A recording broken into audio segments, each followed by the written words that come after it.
The Day, also known as The Day of the Kidnapping. Ito ay bagong Korean drama na nakatakdang ipalabas sa September 2023. Ang The Day ay isang thriller mystery drama tungkol sa pakikipagtulungan ng isang clumsy kidnapper at isang batang henyong babae na nawalan ng memorya.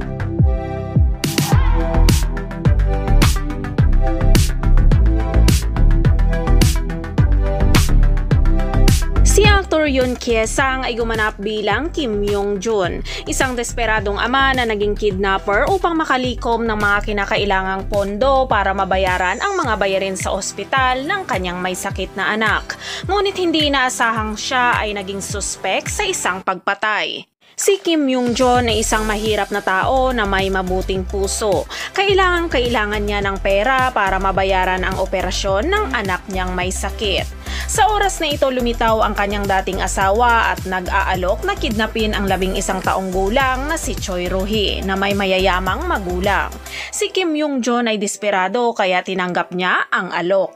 Para sa pagkidnap, nagmamaneho si Kim Yong-jun malapit sa bahay ni Choi Ro-hee ngunit aksidente niyang nabangga ang isang tao gamit ang kanyang sasakyan.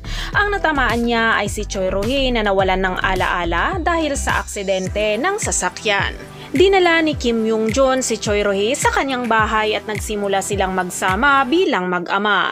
Naniniwala si Choi Ro-hee na si Kim Yong-jun ang kanyang ama. Siya ay isang napakatalino na babae. Samantala gustong ibalik ni Kim Yong-jun si Choi Ro-hee sa kanyang mga magulang, ngunit hindi nila sinasagot ang telepono. Nagpasya siyang pumunta sa kanilang bahay at alamin kung bakit.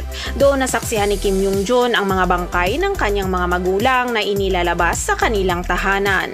Lalo pang napalala ang mga bagay na napagtanto ni Choi Ro-hee na hindi niya ama si Kim Yong-jun at nagsisinungaling siya tungkol sa kanilang relasyon.